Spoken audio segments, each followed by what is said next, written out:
नमस्कार, मैं दिव्येश द्विवेदी। स्वागत है आपका। आप देख रहे हैं यूएसएन न्यूज़। नागपुर शहर के विकास की कमान अब हमारे नए महापौर दयाशंकर तिवारी जी के हाथों में होगी। तो उनका क्या प्लान है, उनके कार्यकाल के दौरान वो किस तरीके से शहर के विकास में अपना योगदान देने वाले हैं।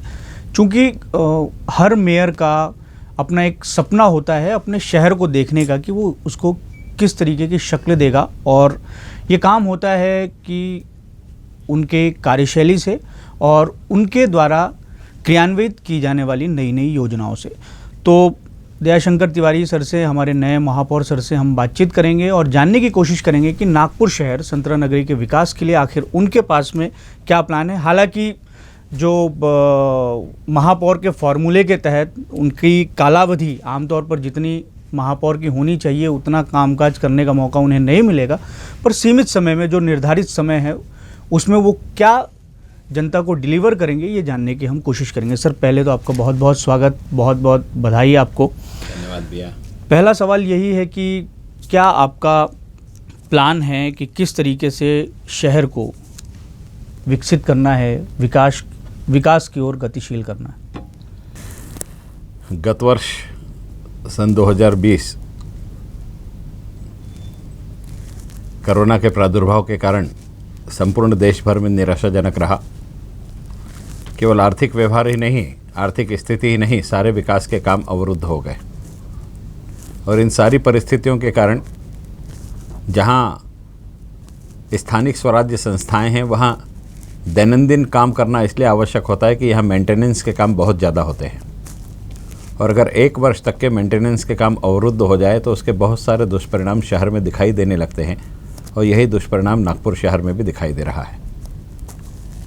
लेकिन एक बात और है कि 2020 ने हमारे सामने और एक बात रख दी, जिसने हमें बताया कि शासन किसी महामारी से लड़ने में अकेले सक्षम नहीं होता है। अगर किसी बड़ी महामारी से लड़ना है तो बगैर नागरिकों के सहयोग के संभव नहीं हो सकती करके। अखिल विश्व में भारतवर्ष को छोड़ दिया जाए तो अन्य देशों में कोरोना से लड़ने का काम केवल और केवल सरकार ने किया। केवल भारत एक ऐसा देश रहा जहां सरकार के साथ साथ देश की जनता ने भी कोरोना से लड़ने वाली लड़ाई में कदम से कदम मिलाकर के साथ दिया। नागपुर जैसे शहर में माननीय आयुक्त महोदय ने प्रेस लेकर के कहा कि महानगर पालिका ने 75 लाख लोगों को 62 दिनों में भोजन कराया। अब मूल प्रश्न उठता है कि महानगर पालिका ने कहीं किचन नहीं बनाया, महानगर पालिका ने कहीं से राशन नहीं खरीदा, महानगर पालिका ने कहीं से किराना नहीं खरीदा, सब्जी नहीं खरीदी, फिर महानगर पालिका ने 75 लाख लोगों को भोजन कैसे कराया।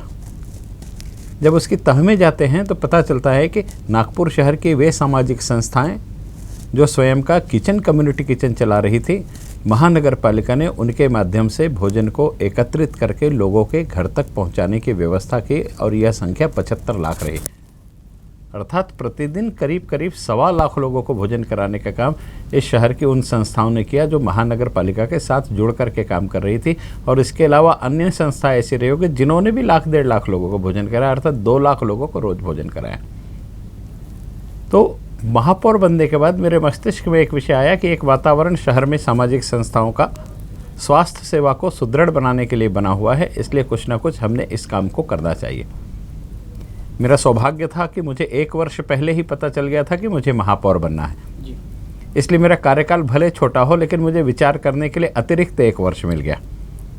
इस 1 वर्ष में मैंने कोशिश करी कि जिसमें महानगर पालिका की नाममात्र की निधि लग करके काम हो सके, कुछ इस प्रकार के काम हमने करना चाहिए। इस दृष्टि से एक संयोग है कि मैं जब पहले बार महानगर पालिका का नगर सेवक निर्वाचित हुआ तो आज़ादी की स्वर्ण जयंती थी 1997, और जब मैं महापौर बन रहा हूं तो ये आज़ादी की हीरक जयंती है, डायमंड जुबली है। 15 अगस्त से डायमंड जुबली शुरू हो जाएगी। तो मन में एक संकल्पना आई कि देश के आज़ादी की 75वीं वर्षगांठ पर नागपुर शहर की जनता को लिए इस कोरोना के प्रादुर्भाव में महानगर पालिका की स्वास्थ्य व्यवस्था चरमराई लोगों ने महसूस करी, इसलिए नए 75 हेल्थ क्लिनिक देने चाहिए। और आज़ादी की स्वर्ण जयंती है, इसलिए हेल्थ क्लिनिक किसी के नाम से न किसी नेता के नाम से ना हो करके वंदे मातरम जन स्वास्थ्य केंद्र के नाम से होना चाहिए। इस भावना से 75 हॉस्पिटल बनाने की मेरी प्राथमिकता है। इसमें इमारत महानगर पालिका की होगी, बिजली महानगर पालिका की होगी, पानी महानगर पालिका का होगा, लेकिन डॉक्टर जो होगा और मेडिसिन जो होगी ये सामाजिक संस्था के माध्यम से उपलब्ध होगी। इस दृष्टि से इस योजना को आकार करने का एक निर्णय लिया और उस दृष्टि से उस दिशा में हमने पहले ही दिन से काम प्रारंभ कर दिया। वर्ष भर में अनेक संस्थाओं से मेरी बात हुई, वे संस्थाएं सहर्ष इस कार्य को करने के लिए तैयार है। और यह बात भी मन में इसलिए आई कि विकास ठाकरे जी जिस समय महापौर थे, मैं एक स्वास्थ्य समिति का अध्यक्ष बना और मैंने एक रिपोर्ट सबमिट करी महानगर पालिका के दवाखानों को लेकर के, जिस रिपोर्ट में मैंने एक प्रश्न चिन्ह लगाया था कि महानगर पालिका के जो हॉस्पिटल चलते हैं वहाँ कर्मचारियों को पगार देने के लिए हम लोग उस समय यानी 2003 में 2.25 लाख रुपए की पगार देते हैं और नागरिकों को जो औषधि देते हैं ये 2,270 रुपये की देते हैं। तो 2 लाख रुपए की पगार बांट करके 2,000 रुपये की औषधि देना ये कहाँ तक उचित है और कैसा गणित है, ये प्रश्न चिन्ह लगाया था। और इस फार्मूले के अंतर्गत उसी का समाधान ढूंढा है कि जहाँ ज़्यादा पैसा खर्चा होता है वो पार्ट हम सामाजिक संस्थाओं को दे दें, लेकिन इंफ्रास्ट्रक्चर की पूरी जिम्मेदारी नागपुर महानगर पालिका के हाथ में रहे तो हम उसका अच्छे से संचालन करते हैं। अच्छा प्रतिसाद उसमें मिल रहा है। आने वाले वर्ष भर में हम 75 नए दवाखाने खोलेंगे जिनके नाम उन वीर सैनिकों के नाम पर रहेंगे जिन वीर सैनिकों ने आज़ादी के बाद इस राष्ट्र की एकता और अखंडता को अक्षुण्ण रखने के लिए अपने रक्त से भारत माता का अभिषेक किया, जिन्हें परमवीर चक्र मिला, अशोक चक्र मिला, महावीर चक्र मिला, वीर चक्र मिला, शौर्य चक्र मिला। ऐसे लोगों के नाम से हम 75 दवाखानों का निर्माण करेंगे जिससे लोगों में प्रेरणा भी होगी, सैनिकों का जीवन भी जाएगा, सेना में आकर्षण भी बढ़ेगा। इस दृष्टि से इस योजना को बनाया है। जी, पर ये तो बात होगी कि आपके ड्रीम प्रोजेक्ट जो आप करने वाले हैं उनकी, पर हकीकत ये है कि आप ये सब मान लीजिए कि एक स्कीम सामाजिक सहयोग से कर भी लेंगे, पर महानगर पालिका तो सामाजिक सहयोग से चलेगी नहीं। उसके लिए तो आर्थिक स्थिति जो है उसे सुदृढ़ करना पड़ेगा और वर्तमान मौजूदा जो परिस्थितियां हैं उसमें स्थिति कुछ क्या बहुत ज़्यादा गड़बड़ है। तो उसको सुधारने की दृष्टि में किस तरीके से बढ़ा जा सकता है, क्योंकि आप सिर्फ अपने ड्रीम प्रोजेक्ट के लिए काम कर दें ये भर आपकी जिम्मेदारी नहीं होगी। बतौर महापौर आपको शहर के सर्वांगीण विकास के बारे में देखना पड़ेगा। तो बहुत सारे ऐसे प्रोजेक्ट हैं जो बंद पड़े हैं। कोरोना का संकट तो था ही, उसमें आर्थिक स्थिति और ज़्यादा नीचे आई है। तो उससे उबारने के लिए क्या आपके पास में कोई प्लान है, नया कोई रेवेन्यू मॉडल आप खड़ा कर सकते हैं? क्योंकि लंबा अरसा हो गया कि नागपुर महानगर पालिका ने अपनी सोर्स ऑफ इनकम को जनरेट करने के लिए कोई नया रेवेन्यू मॉडल खड़ा नहीं किया।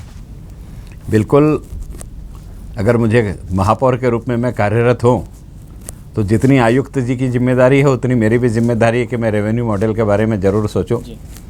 उस दिशा में हमने काम कर लिया। सबसे पहले हमने विषय रखा था माननीय मुंडे जी के कार्यकाल में कि अगर रेवेन्यू का कलेक्शन करना है तो कोरोना के कारण लोग आर्थिक दृष्टि से बहुत ज़्यादा टूटे हुए हैं, इसलिए ब्याज को अगर हम माफ़ कर दें तो लोग तुरंत पैसे भर देंगे, कारण एक तुरंत उनको इंसेंटिव मिलेगा, उसका फ़ायदा महानगर पालिका की तिजोरी को होगा। माननीय आयुक्त महोदय जी ने, राधाकृष्णन जी ने हमारी इस बात को सहर्ष स्वीकृत किया और 2 महीने के लिए एक योजना बनाई जिसे अभय योजना के अंतर्गत प्रॉपर्टी टैक्स में भी और वाटर टैक्स में भी लागू किया गया, जिसका अच्छा प्रतिसाद मिल रहा है। इससे पहले भी हमने ऐसी योजना बनाई थी, लेकिन हम अखबार में दे करके अपनी जिम्मेदारी पूर्ण हो गई ऐसा समझते थे। इस बार राधाकृष्णन जी ने उस पर प्रैक्टिकल काम किया है। महानगर पालिका का कर्मचारी जिसके ऊपर महानगर पालिका का थक बाकी है, पेंडेंसी है, उसके घर में जाकर के एक पत्र दे रहा है कि आपको इतने रुपए की पेंडेंसी और इस योजना के अंतर्गत आपको इतने रुपए का लाभ मिल सकता है, इसलिए आप आकर के इसका लाभ लीजिए। उसका सकारात्मक प्रतिसाद भी नागरिकों की तरफ से मिल रहा है, इसलिए हमारा बचा हुआ जो पेंडिंग पैसा है वो उसके माध्यम से जमा हो जाएगा, ऐसा हमें विश्वास है। इसी के साथ साथ केवल टैक्स के माध्यम से ही कुछ नहीं हो सकता। हमारा एक बड़ा रेवेन्यू हमारे यहाँ हमारा जो बिल्डिंग डिपार्टमेंट है, टाउन प्लानिंग डिपार्टमेंट है, उसके माध्यम से आ सकता है। उसकी कार्यप्रणाली कुछ इस प्रकार की है कि वहाँ पेंडेंसी बहुत ज़्यादा है। जिस प्रमाण में वहाँ पर कर्मचारी होने चाहिए उस प्रमाण में कर्मचारी नहीं है, इसलिए उसको सुदृढ़ करके उसके माध्यम से भी 12-15 करोड़ रुपए की आवक रेवेन्यू डिपार्टमेंट से हम एडिशनल कर सकते हैं, जो आज की आवक है। इसके अलावा तीसरी एक बात, मैं जिस समय स्थायी समिति का अध्यक्ष था 12-13 में एक योजना मैंने बनाई थी कि महानगर पालिका के माध्यम से महानगर पालिका के नियमों के अंतर्गत हमारे यहाँ जो दुकान होती है उन दुकानों पर हम जो बोर्ड लगाते हैं जिसको साइनेज करते हैं, जिस पर दुकान का नाम होता है, नियम है कि 20 स्क्वायर फीट से बड़ा वो नहीं होना चाहिए। अगर 20 स्क्वायर फीट से बड़ा है तो उसके ऊपर हम लोग कहीं ना कहीं किसी प्रकार से विज्ञापन का शुल्क आकार सकते हैं करके। और विज्ञापन का शुल्क आकारते समय ये भी एक नियम है कि अगर बोर्ड 20 स्क्वायर फीट का है लेकिन उसमें किसी प्रोडक्ट का नाम लिखा है दुकान छोड़ करके, या किसी कंपनी का या किसी कारपोरेट का नाम लिखा है, या उसका लोगो भी बना है, तो भी हम उस पर विज्ञापन शुल्क ले सकते हैं। लेकिन महानगर पालिका ने उस समय टेंडर करी, जिसने टेंडर लिया था वो कंपनी भाग गई। महानगर पालिका ने उस पर किसी प्रकार का कोई ध्यान नहीं दिया। आपको जान करके आश्चर्य होगा कि हमारे विज्ञापन विभाग के कुछ कर्मचारियों ने, 2-3 कर्मचारियों ने प्रयास किया, तो केवल 2-3 कर्मचारियों के प्रयास से ही 2.25 करोड़ रुपए की राशि केवल बैंक और वीवो और ओप्पो से जमा हो गई। अगर इसका सकल नागपुर शहर के दृष्टि से विचार होता और इसका पूरा नियोजन करके काम किया जाता तो 10 से 12 करोड़ रुपए इस माध्यम से जमा हो सकते थे। उसे पुनश्च करवाने की मैं प्रयास करूँगा और इसके लिए पूरा टेंडर डॉक्यूमेंट्स तैयार है, सारी चीज़ तैयार है। अति शीघ्र इस दिशा में हम लोग काम करेंगे। महानगर पालिका की जो एडवर्टीजमेंट पॉलिसी है उसको चेंज करेंगे। महानगर पालिका को एडवर्टीजमेंट के माध्यम से ज़्यादा राशि मिल सके, इस दृष्टि से प्रयास करेंगे।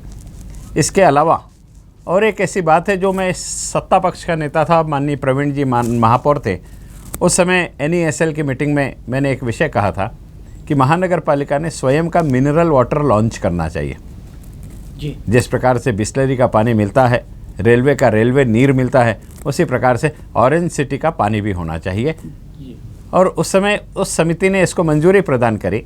मंजूरी प्रदान करने के बाद तात्कालीन हमारे जो एग्जीक्यूटिव इंजीनियर मिस्टर गायकवाड़ थे, उन्होंने इसका एक प्रकल्प बनाया और प्रकल्प बना करके प्रकल्प रिपोर्ट दी कि अगर महानगर पालिका इस मिनरल वाटर को तैयार करती है तो एक अच्छी बोतल में 1 लीटर पानी 5 रुपये लीटर में 1 रुपये प्रॉफिट के साथ महानगर पालिका को मिलता है जी। बाज़ार में अगर पानी 20 रुपये के भाव में बिक रहा है, महानगर पालिका ने 10 रुपये के भाव में बेचना प्रारंभ कर दिया तो जनता को आधी कीमत में पानी मिलेगा और बाज़ार पर महानगर पालिका अपना पानी स्थापित कर सकेगी। ऐसी स्थिति है। और रेलवे के साथ संपर्क करके अगर रेलवे के साथ इतने कम कीमत में हमने पानी दिया तो पूरे भारतवर्ष में नागपुर महानगर पालिका का पानी जा सकता है, ऐसा चित्र खड़ा हो सकता है। मिनिमम 30 से 40 करोड़ रुपए केवल इस पानी की बिक्री के माध्यम से हम जमा कर सकते हैं। अगर रेल अपना रेल नीर बेचता है तो महानगर पालिका भी अपना पानी बेचे, इस दृष्टि से हम लोग नियोजन करेंगे। टेंडर डॉक्यूमेंट्स उस समय बन के तैयार थे, पता नहीं किन कारणों के कारण उस पर आगे अमल नहीं हो सका। मैं पुनश्च उस पर अमल करके महानगर पालिका को उस माध्यम से भी रेवेन्यू दिलाने के लिए विशेष रूप से प्रयास करूँगा। चलिए, ये रेवेन्यू का मॉडल हो गया आपका कि आप किस तरीके से रेवेन्यू को कलेक्ट करेंगे, पर आपका कार्यकाल वाकई बहुत चुनौतीपूर्ण है। बतौर मेयर आपको नागपुर की जनता पर दया दिखानी है और कहीं ना कहीं आपका कामकाज अच्छा हो, इसलिए दया पर उद्धव को भी दया दिखानी पड़ेगी, तो ज़्यादा विकास कामों को गति मिलेगी। आपको लगता है कि मौजूदा राजनीतिक स्थितियों में, परिस्थितियों में राज्य सरकार नागपुर महानगर पालिका के विकास के लिए, विकास कामों के लिए, शहर के लिए मदद कर सकती है? आप अपेक्षा कर सकते हैं, पर राजनीतिक तौर से ये आपको संभव दिखता है? क्योंकि राजनीति बहुत तरीके से विकास के कामों और एजेंडों पर प्रभाव डालती है। मुझे तो ऐसा लगता है भाई कि चुनाव केवल भारतीय जनता पार्टी को नहीं लड़ना है जी। चुनाव महाविकास आघाड़ी को भी लड़ना है। और महाविकास आघाड़ी जिस समय चुनाव के बीच में जाएगी तो जनता केवल हमसे नहीं पूछेगी कि नागपुर के लिए आपने क्या किया, वो महाविकास आघाड़ी से भी पूछेगी कि आपकी महाराष्ट्र में सरकार थी, आपने क्या किया जी। तो स्वयं की फेस सेविंग के लिए उनको महानगर के विकास के लिए पैसे देना ही पड़ेगा, ये उनकी पॉलिटिकल मजबूरी है। हाँ, वो बगैर किसी के गए पैसे नहीं देंगे।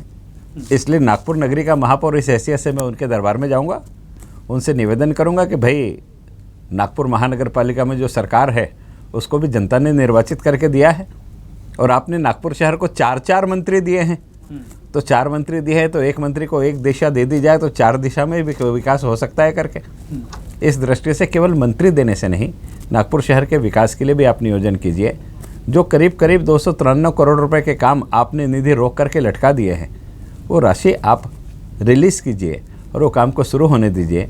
कारण जनता ने हमें चुन करके दिया, जनता ने आपको चुन करके दिया। जब दोनों को चुन करके जनता ने दिया तो हम दोनों मिलकर के जनता के विरोध में काम क्यों करेंगे? जनता के हित में काम करेंगे। इस प्रकार सकारात्मक हम चर्चा करेंगे। और मैं तो चर्चा में विश्वास करने वाला व्यक्ति हूँ।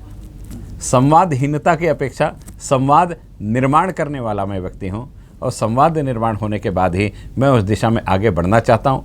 मैं पालक मंत्री जी के पास जाने में मुझे परहेज़ नहीं है। सुनील केदार जी मेरे विद्यार्थी जीवन के मित्र हैं, उनके पास जाने में कोई परहेज नहीं है।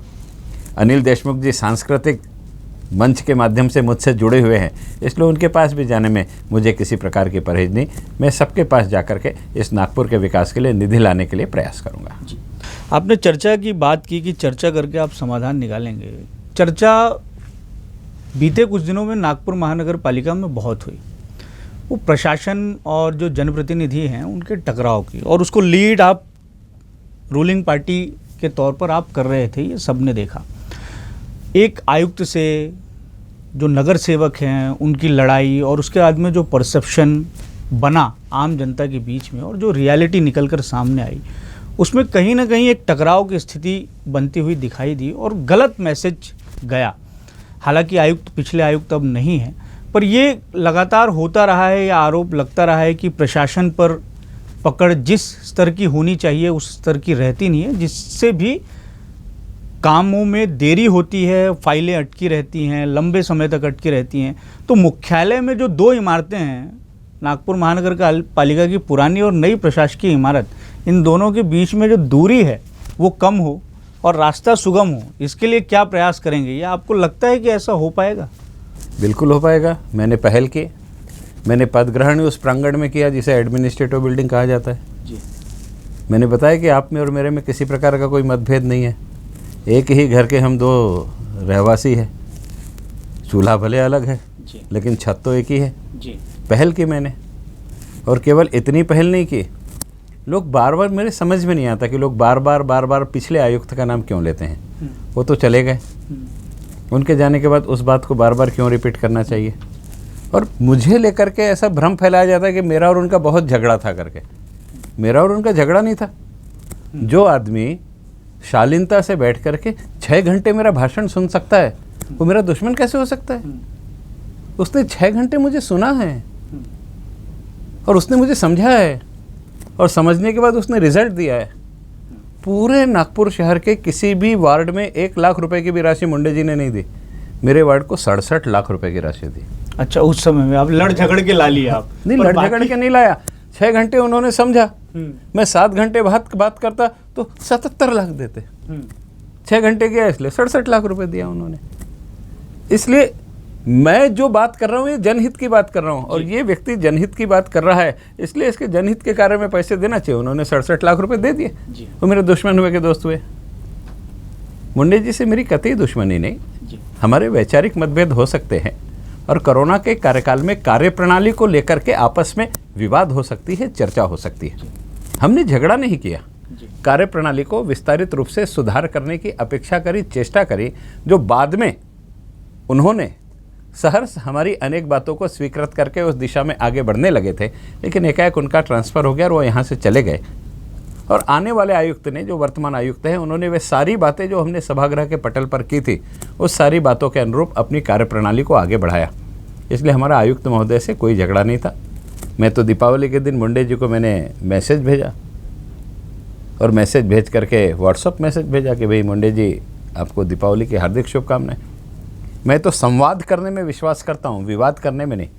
हाँ, अगर विवाद हो तो मैं विवाद को वाद विवाद में परावर्तित करके पुरस्कार जीतने का मुझे सौभाग्य प्राप्त है। विद्यार्थी जीवन से अगर वाद विवाद होता है तो मुझे पुरस्कार मिलता है, और मुंडे जी के साथ भी विवाद किया तो 67 लाख रुपए मिल ही गए मुझे। इसलिए सकारात्मक रूप से अभी वर्तमान आयुक्त महोदय भी है, मेरा उनसे संवाद बहुत अच्छे। मैंने पद ग्रहण किया, उस दिन मैंने कहा कि मैं संवाद के माध्यम से सारी समस्या का निराकरण करने का प्रयास करूंगा। आपने देखा, मैंने 7 तारीख को पद ग्रहण किया, 8 तारीख को मेरा पहला दिन था।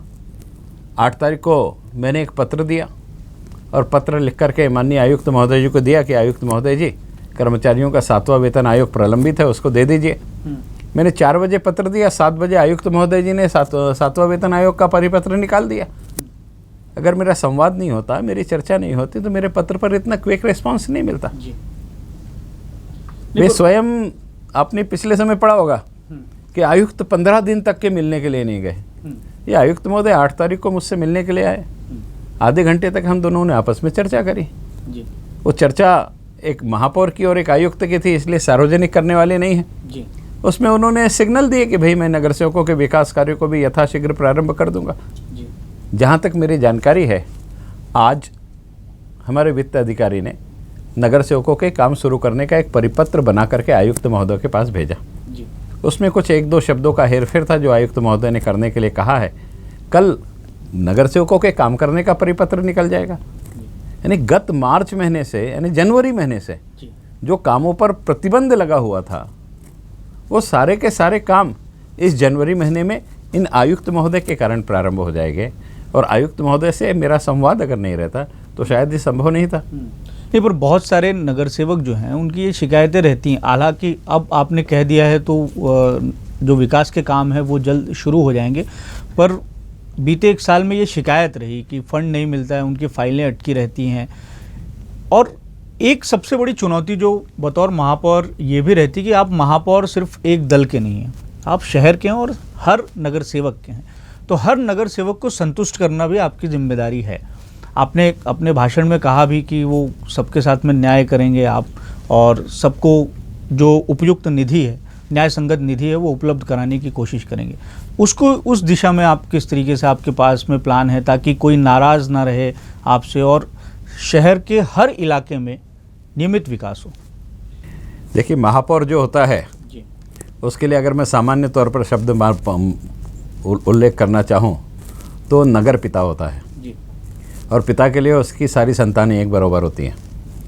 मैं 2012-13 में स्थायी समिति का अध्यक्ष था, और आप उस कार्यकाल के किसी भी नगर सेवक से पूछिए, वो किसी भी राजनीतिक दल का क्यों ना हो, वो यही कहेगा कि मुझे अगर निधि मिली तो भैया ने राजनीतिक दल का विचार न करते हुए निधि दी सारे राजनीतिक दल के। मेरे पदग्रहण में मेरे कार्यकाल के समय के कांग्रेस के नगर सेवक और बीएसपी के नगर सेवक मुझे बधाई देने के लिए पदग्रहण में आए थे।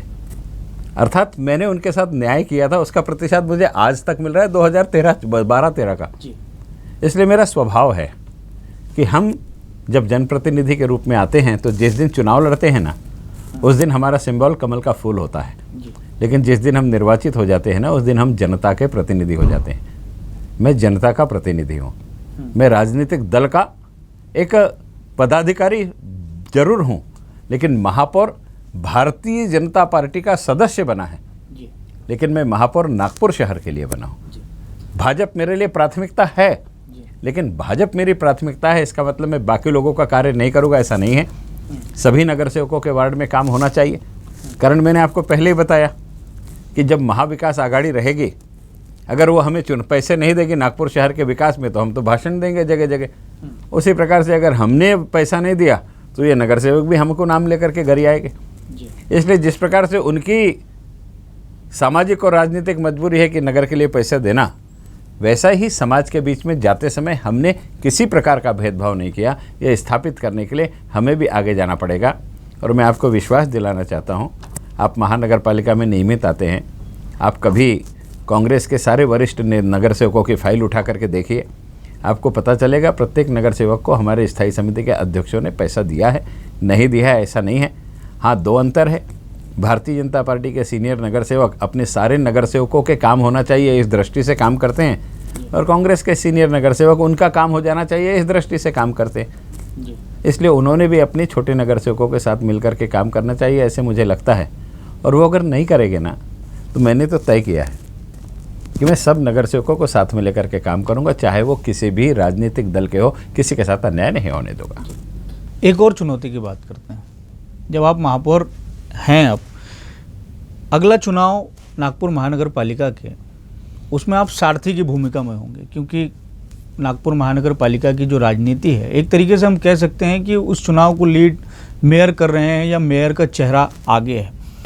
तो आपके ऊपर में बड़ी जिम्मेदारी है कि सत्ता में वापसी फिर से हो, पर चुनौती ये है कि संभावना ये भी व्यक्त की जा रही है कि नई पद्धति आ जाए। तो नागपुर महानगर, आपने कहा भी है कि आप उसको सहर्ष स्वीकार कर रहे हैं कि महानगर पालिका में वापस भारतीय जनता पार्टी की सत्ता है, पर ये कैसे संभव होगा? क्योंकि जिस अभी बीते 1 साल में विकास काम हुए नहीं है, जनता के काम नहीं हुए। ये एक धारणा ये है नागपुर महानगर पालिका के बारे में कि काम इन दिनों हो नहीं रहे हैं, पैसों का अभाव है और बाकी सारी चीज़ें। और जिस गति में पिछली राज्य सरकार के समय हमारे यहाँ पैसे आते थे नागपुर शहर को, उस गति से नहीं आ रहे या उस स्तर के पैसे नहीं आ रहे, तो इसका भी प्रभाव हो रहा है। तो आपकी जो सारथी की भूमिका है उसमें आप किस तरीके से सफल होंगे, उसका कुछ प्लान है आपके पास में? बिल्कुल पूरा प्लान है। महानगर पालिका का चुनाव का यह अंतिम वर्ष है, इसलिए नैसर्गिक रूप से महापौर की हैसियत से मुझे ही सारथी के रूप में इस रथ को हाँकने की जिम्मेदारी मुझे मिली है।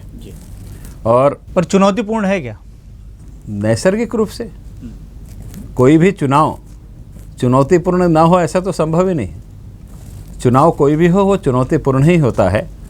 अब उसके 2 प्रकार होते हैं, कौन व्यक्ति चुनाव को परेशानी के रूप में लेता है और कौन व्यक्ति उसको हंसते खेलते वहन करने की क्षमता रखता है। मेरा स्वभाव ऐसा है कि कोई भी चुनौती हो उस चुनौती से लड़ा जा सकता है।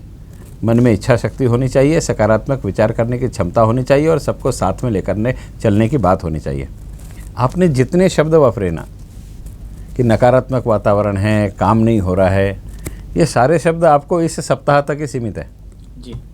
आशा करते हैं कि ऐसा हो जाए। अगले सप्ताह आपको सुनने को ही नहीं मिलेगा कि नकारात्मक वातावरण है। वातावरण सकारात्मक रहेगा, नगर सेवकों के काम प्रारंभ हो जाएंगे, वार्ड फंड के काम प्रारंभ हो जाएंगे, फिक्स प्रायोरिटी के काम प्रारंभ हो जाएंगे और जो रुके हुए कार्यादेश है जिनका वर्क ऑर्डर हो चुका है उन पर भी सकारात्मक निर्णय लेने के लिए माननीय आयुक्त महोदय कदम उठाएंगे, ऐसा मुझे विश्वास है जी। विश्वास इसलिए है कि नागपुर महानगर पालिका में 131 करोड़ रुपए की राज्य सरकार की ऐसी राशि पेंडिंग है जिसे उसको मार्च के पहले खर्चा करना है जी। अगर वो खर्चा नहीं करेगा ना तो उसको वापस भेज देना पड़ेगा जी। इसलिए मिनिमम 131 करोड़ रुपए का तो ये काम होना ही है जी। 31 करोड़ रुपए के टेंडर महानगर पालिका के प्रलंबित है, जिसमें से एक टेंडर स्वीकृत हो गया। इसका मतलब 3 जोन में काम शुरू हो जाएंगे सीवर लाइन के जी। अब 131 करोड़ और ये 30 करोड़, इसका मतलब 160 करोड़ रुपए हो गए। और 1 वर्ष में 160 करोड़ रुपए का कार्यादेश होने के बाद जो गति दिखाई देगी वो 8 महीने की दृष्टि से परिपक्व गति है, ऐसा मुझे लगता है करके जी। और चुनाव हमने 1 साल काम नहीं किया इसके लिए तो नहीं होगा। 5 साल हमको निर्वाचित करके दिए। 3 वर्षों में हमारी सरकार थी, 3 वर्षों में हमने वो काम किया जो 50 वर्षों में नहीं हुआ होगा। वो लेखा जोखा लेकर के हम लोगों के बीच में जाएंगे। और सबको पता है 1 साल तो कोरोना था, काम करने वाले मजदूरी चले गए थे, तो ठेकेदार कैसे काम करेगा करके। तो इस 1 साल की निराशा को बाजू में रख करके 4 साल का लेखा जोखा लेकर के हम लोगों के बीच जाएंगे और इन 4 सालों में सबसे ज़्यादा काम भारतीय जनता पार्टी ने किया ये प्रदर्शित करेंगे और सहर्ष रूप से वो काम ज़मीन पर दिखाई देगा, हकीकत में दिखाई देगा, केवल भाषणों में नहीं होगा। और नैसर्गिक रूप से हम निराशा से बाहर निकल करके जब लोगों के रूप में सकारात्मक जाएंगे, लोग हमको सहर्ष से स्वीकृत करेंगे, ऐसा हमें पूर्ण विश्वास है। आपके लिए सवाल तो बहुत है, पर मुझे लगता है कि 2 मुद्दे महापौर बनने के बाद में जो आपने 2 विषय रखे हैं और जिन पर आप आगे बढ़ने वाले हैं, हालांकि पब्लिक उसके बारे में अखबारों के माध्यम से बहुत कुछ पढ़ चुकी होगी, पर मैं चाहता हूं कि आप उसके ऊपर में बताएं कि सुपर 75 का प्लान आपका क्या है और स्मार्ट हॉकर जोन आपका क्या प्लान है इसको लेके। आज़ादी की 75वीं वर्षगांठ है, इसलिए मेरे मस्तिष्क में एक विषय आया कि देश के पहले प्रधानमंत्री ने जब आज़ादी के परचम लहराते हुए लाल किले के प्राचीर से भाषण दिया था तो पंडित जवाहरलाल जी नेहरू ने कहा था कि इस गरीब के अंतिम व्यक्ति का यानी गरीब की आंखों के आंसू पोंछने के लिए इस देश को आज़ादी मिली है और मैं प्रधानमंत्री बना हूँ। अब गरीब के आँख के आंसू पोंछना इसका मतलब उसके घर में खुशहाली देना, उसके घर में खुशहाली देना इसका मतलब उसके परिवार को इस योग्य बना सकना कि वो आर्थिक रूप से समृद्ध हो सके। उसे आर्थिक रूप से समृद्ध बनाना है, इसका मतलब उनके परिवार के बच्चों को शैक्षणिक रूप से समृद्ध बनाना नितांत आवश्यक है। इसलिए मेरे मस्तिष्क में आया कि आनंद कुमार जी अगर 30 बच्चों को लेकर के एक आंदोलन चला सकते हैं तो क्यों ना उसी आधार पर हम एक आंदोलन नागपुर शहर में सुपर 75 के रूप में चलाएं। सारे के सारे बच्चे तो इंजीनियर नहीं बन सकते, इसलिए 25 बच्चों का चयन हम लोग इंजीनियरिंग फैकल्टी के लिए करें, 25 बच्चों का चयन हम लोग मेडिकल फैकल्टी के लिए करें। और आज़ादी की स्वर्ण जयंती है, इसलिए 25 बच्चों का चयन हम लोग भारतीय सेना के दृष्टि से एनडीए के दृष्टि से करें। मेरे पास 1 वर्ष का समय था और उस 1 वर्ष के समय के कारण मैं इन सारे विषयों को लेकर के आपस में चर्चा कर सका। पहले स्थिति ऐसी थी कि एक ट्यूटोरियल थी जो महानगर पालिका के 25 बच्चों को पढ़ाने के लिए तैयार थी। अखबार के माध्यम से जब यह विषय गया ना, तो सारे ट्यूटोरियल वाले एक साथ आ गए। उन्होंने कहा कि भैया, एक कोने में रहने वाला बच्चा दूसरे कोने में तो नहीं जा सकता है, और वो 25 बच्चों के लिए अलग तो क्लास नहीं कर सकता है। तो ये हमारी जिम्मेदारी है, इन 25 बच्चों को हम पढ़ाएंगे। हम सब मिल करके एक एक क्लास में 2-2, 4-4, 2-2, 4-5 बच्चे रख लेंगे और 25 बच्चों को हम पढ़ाएंगे। इंजीनियरिंग वाले भी तैयार है, मेडिकल वाले भी तैयार है। आज तो एक MPSC UPSC के दृष्टि से तैयारी कराने को मैं निःशुल्क तैयार हूँ। एक बंदा डॉक्टर जाधव करके हैं, जो नेफ्रोलॉजिस्ट है, किडनी के डॉक्टर है, वो एक क्लास चलाते हैं। वो तो MPSC UPSC के दृष्टि से भी बच्चों को निःशुल्क पढ़ाने की तैयारी लेकर के आए। मुझे ऐसा लगता है कि आप समाज के बीच में जाइए। कोरोना ने समाज को बताया है कि सरकार से कुछ नहीं होगा। सरकार के साथ मिल करके जनता भी अगर साथ में आ जाए तो हम नई क्रांति पैदा कर सकते हैं। और कलाम साहब ने तो अपने वक्तव्य में कहा था कि सरकार के जिस योजना को जनता ने स्वीकृत किया वो सर आंखों पर हो जाती है, और जिसे स्वीकृत नहीं किया वो योजना कितनी भी अच्छी हो वो मिट्टी में चले जाती है। इसलिए जन सहभागिता सरकार की योजना में होना नितांत आवश्यक है। कलाम साहब के इस उद्गार वाक्य को मैंने अपना ब्रह्म वाक्य बना करके इस योजना में भी लगाया है। एक्स सर्विसमैन हमारे यहाँ NDA के दृष्टि से बच्चों को तैयार करने के लिए तैयार है। हम एक स्कूल का निर्माण कर रहे हैं जहाँ बच्चों को सेना में और पुलिस में भर्ती के दृष्टि से प्रशिक्षण दिया जाए और उनका रेगुलर शिक्षण भी हो सके। ये सारी चीज़ हम लोग कर रहे हैं, और ये सारी चीज़ करते समय जनता के सहयोग से, जनता के सहकार्य से ही हम लोग कर रहे हैं। अब देखिए, मुंडे साहब फिर बीच में आ गए। आपने एक योजना बनाई थी कि नागपुर महानगर पालिका के परिक्षेत्र में रहने वाले सामान्य व्यक्ति का बच्चा अंग्रेजी माध्यम के स्कूलों में पढ़ सके। इसके लिए आपने एक प्लान बनाया था, बाकायदा उसको आपने सदन में रखा, उसके बारे में बताया। फिर उसके बाद में आयुक्त मुंडे साहब आ गए, उन्होंने प्लान और चेंज कर दिया, उसको मॉडिफाई करके फिर नए सिरे से करेंगे, ऐसी बातें कही। तो ये जो बातें आपने कही थी, ये जो योजना आपने बनाई थी कि इंग्लिश मीडियम स्कूलों को लेके, उस दिशा में आप बढ़ने वाले हैं? आपकी जानकारी के लिए, जिस समय संदीप जी महापौर थे उसी समय माननीय आयुक्त महोदय जी के साथ हमारी बैठक हुई। उस बैठक में इस विषय पर हमने चर्चा की, और संदीप जी के ही कार्यकाल में आयुक्त जी ने हमको मंजूरी दे दी कि हम इस काम को करेंगे। इसलिए वो प्रश्न चिन्ह वाला विषय नहीं है। यह 1 महीने पहले हमको आयुक्त महोदय जी ने कहा कि अपन इस दिशा में तुरंत बढ़ेंगे, और आने वाले सत्र से हम लोग 6 की 6 अंग्रेजी मीडियम के स्कूल प्रारंभ करेंगे। तो मतलब ये काम तो आपका हो गया, और पिछले इसमें ही हो गया। एक अंतिम सवाल आपसे जानना चाहेंगे कि बतौर महापौर आप किस तरीके का शहर देखना चाहते हैं? आपका एक अपना इमेजिनेशन होगा, एक अपना व्यू होगा, अपने शहर को देखने का एक अलग अंदाज होगा, और आप थोड़े से कवि मिजाज के भी आदमी हैं, कविताओं का आपको शौक़ है। तो किस तरीके से अपने शहर को आप देखना चाहते हैं? और चलते चलते अगर कोई कविता या पंक्तियाँ आप सुना दें हमारे दर्शकों के लिए। देखिए, मुझे तो ऐसा महसूस होता है कि मैं एक ऐसे शहर का निर्माण करूं जो शहर के नागरिक को ऐसा लगे कि ये मेरा शहर है, और नागरिकों से भी मैं ऐसी अपेक्षा करूंगा कि नागरिक गर्व से कह सके कि ये मेरा नागपुर है करके। जिस दिन प्रशासन ने यह समझ लिया कि मैं नागरिकों के लिए कार्य कर रहा हूं, और जिस दिन नागरिकों ने यह स्वीकृत कर लिया कि ये मेरा शहर है, तो आधी से ज़्यादा समस्याओं का निराकरण समाप्त हो जाता है। टैक्स अपने आप नागरिक भरने लगता है, कारण मेरा शहर है। गंदगी करना नागरिक अपने आप बंद कर देता है, कारण मेरा शहर है। और प्रशासन ने भी अगर सोचा कि ये मेरा नागरिक है, तो नैसर्गिक रूप से उसके कार्यप्रणाली में नम्रता आ जाती है, और नम्रता से नागरिकों के बीच में जाकर के वो कार्य संपादन करने की कोशिश करने लगता है करके। दूसरी चीज़, मेरे शहर का निर्माण करते समय मैं चाहता हूँ मेरा शहर स्वच्छ हो, और स्वच्छता के दृष्टि से हमारे यहाँ जो सफाई कर्मचारी काम करते हैं, वो जब समय सीवर लाइन के अंतर्गत काम करते हैं, गहरी लाइनों में उतर करके काम करते हैं, तो उसमें जान हानि होती है। मैं प्रयास करूंगा ये सारा का सारा सिस्टम मैकेनाइज हो जाए, उनके मानवाधिकारों का हनन ना हो। मानवाधिकार आयोग ने स्पष्ट निर्देश दिया, उसके बावजूद मजबूरी में ये सारी हरकतें होती है। इसलिए उससे मेरे कर्मचारी को मैं बचा सकूँ, मैकेनाइज सिस्टम इसमें खड़ा कर सकूँ। क्रांति बहुत ज़्यादा हुई है, हम उत्पन्न करेंगे।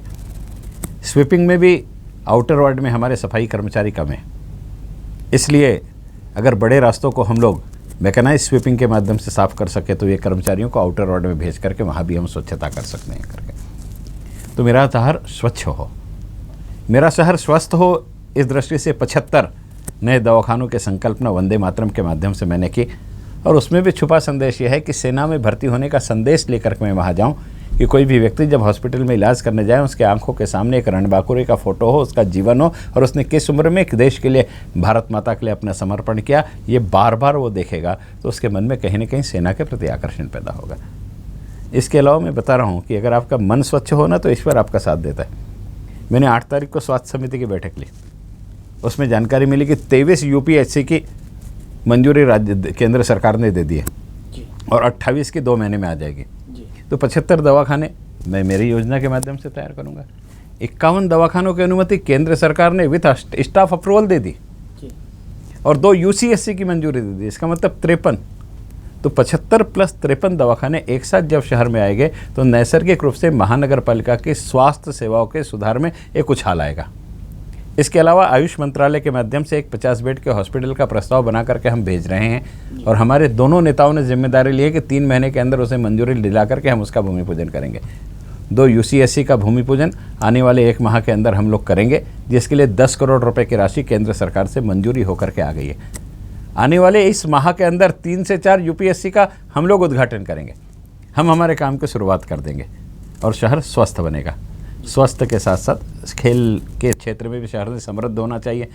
इसलिए महानगर पालिका के बच्चों को प्रशिक्षण देने की जिम्मेदारी के साथ हम खेल संगठनों को महानगर पालिका के मैदान देंगे, तो कम से कम मैदान स्वच्छ रहेगा, मैदान मेंटेन रहेगा और महानगर पालिका के बच्चे को भी एक परिपक्व संस्था के माध्यम से प्रशिक्षण मिलेगा।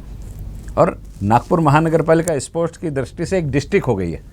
सिटी को डिस्ट्रिक्ट का दर्जा मिला है कि नागपुर की टीम अलग जाएगी, ग्रामीण की टीम अलग जाएगी, यूथ फेस्टिवल में भी अलग जाएगी, लेकिन नहीं जाती है। हम महानगर पालिका की टीम नेशनल यूथ फेस्टिवल तक भेजने की तैयारी करेंगे। हम महानगर पालिका के खिलाड़ियों को नेशनल लेवल तक पहुंचाने की कोशिश करेंगे। इस दृष्टि से हम प्रयास करेंगे।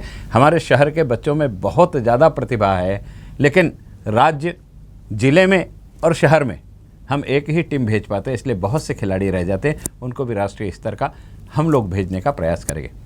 इतना ही नहीं, मेरे शहर में पर्यावरण सुदृढ़ बने, इस दृष्टि से भी माननीय नितिन जी का जो सपना है, उस सपने को साकार करने के लिए आने वाले कार्यकाल में हम गैस से चलने वाली और बिजली से चलने वाली बसों का जाल भी नागपुर शहर में बढ़ाएंगे। मैं विश्वास व्यक्त करता हूं कि मेट्रो का जो अधूरा काम पड़ा हुआ है फेज़ 1 का, वो मेरे कार्यकाल में पूरा हो जाएगा और पूर्ण गति से संपूर्ण परिसर में मेट्रो का संचालन प्रारंभ हो जाएगा। और मेट्रो के संचालन के साथ साथ उससे जोड़ बस सेवा शुरू करके जहाँ जहाँ उसके स्टेशन है वहाँ से हम लोग पर्यावरण पूरक वातावरण नागपुर में तैयार करने की कोशिश करेंगे। एक संपूर्ण पर्यावरण से प्रयुक्त नागपुर बनेगा। इसके साथ ही साथ रेन वाटर हार्वेस्टिंग के तरफ भी हम लोग विशेष रूप से ध्यान देंगे, कारण केवल जल वायु दोनों प्रदूषण से नागपुर कैसे मुक्त हो सकता है। और जिस समय हम लोग ईंधन से चलने वाली गाड़ियाँ यानी पेट्रोल डीजल से चलने वाली गाड़ियाँ बंद कर देंगे और साइलेंट मोड पर चलने वाली इलेक्ट्रिक बस और हम गैस से चलने वाली गाड़ियों का शुरुआत करेंगे, तो नॉइस पॉल्यूशन में भी बड़ी कमी आएगी और तीनों पर्यावरण को सकारात्मक दिशा में ले जाने की दृष्टि से हम काम करेंगे। नागरिकों के सहकार्य के बिना ये संभव नहीं है, इसलिए प्रत्येक बात में हम लोग नागरिकों का सहकार्य लेंगे, जन सहभागिता से ये काम करेंगे और जन सहभागिता हमें इसमें ज़रूर मिलेगी, ऐसा मुझे विश्वास है। अभी तक का मेरा अनुभव है कि मैंने जहाँ जहाँ जनता के सहभाग की अपेक्षा करी मुझे मिली है। मैं आपको बताया हूँ कि मैं 75 दवाखाने अगर शुरू करना चाहता हूँ तो मेरे पास 40 से 50 कमिटमेंट्स हैं और मैंने ये बताया कि मैं 75 की शुरुआत करता हूँ तो शासन मुझे 51 पहले दे देता है करके। इसका मतलब संकल्प शुद्धि रहे तो भगवान अपने आप आकर के खड़ा रहता है करके। ये सारे चीज़ मुझे जन सहभागिता से मिलेंगे और ये जन सहभागिता से मिलने के लिए सबसे पहली आवश्यकता होती है कि प्रसार माध्यम ने आपके विचार को जनता तक अच्छे से पहुंचाना। और मुझे विश्वास है कि आप तो सकारात्मक विचार करने वाले व्यक्ति हैं। आपके माध्यम से मेरी बात जनता के बीच में सकारात्मक पहुंचेगी और जब आपका प्रभाव और मेरा विचार एक साथ आएगा तो जनता प्रभावित होकर के ज़रूर नागपुर महानगर पालिका के विकास के लिए अपना सहयोग देगी, ऐसा मुझे विश्वास है। पर्यावरण का विषय आपके मन के बहुत करीब है। आपने बताया भी कि पर्यावरण को लेकर किस तरीके से काम होंगे, पर एक बहुत समस्या है तालाबों के रखरखाव और उसके सौंदर्यीकरण को लेकर। इस दिशा में भी बढ़ा जाने का कोई आपके पास में योजना है? क्योंकि हमने बीते दिनों में नागपुर के तालाबों की स्थिति पर एक सीरीज़ भी की है और जो स्थितियां हैं वो सही में बहुत ज़्यादा भयावह हैं। वो आप सौंदर्यीकरण के नाम पर जो चीज़ें हो रही हैं उस पर धब्बा लगाने वाली हैं। और तालाब हमारे धरोहर हैं, उनको सहेज कर रखना एक नागरिक का, एक शहर का कर्तव्य होना चाहिए। देखिए, सोनेगांव तालाब जो है उसको लेकर के टेंडर पब्लिश हो गया है 14 करोड़ रुपए की राशि का। वो काम निकट भविष्य में बहुत जल्दी पूर्ण हो जाएगा, वो तालाब सुंदर बन जाएगा। फुटारा को लेकर के एक बहुत बड़ा यानी अंतर्राष्ट्रीय स्तर का वहाँ पर म्यूजिकल फाउंटेन बन रहा है, जिसे विश्व के दर्शक देखने आएंगे। इस प्रकार का वातावरण वहाँ पर रहेगा। हमारे नितिन जी का ड्रीम संकल्प था, जिसको हम पूरा कर रहे हैं करके। और उसमें विश्व स्तर की तकनीक वहाँ पर लगी हुई है। और उसमें जो सिंगल शूटेड फाउंटेन है पूरे विश्व में इतने ऊंचाई वाला नहीं है, वो वहाँ लग रहा है।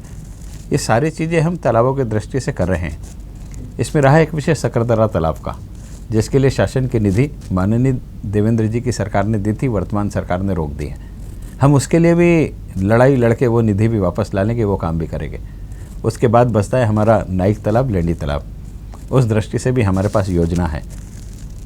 मैं आपको एक बात बताना चाहता हूँ कि तालाब का सौंदर्यीकरण करते समय कुछ नए नुस्खे सामने आए हैं, उनको हमने अपनाना बहुत ज़्यादा ज़रूरी है।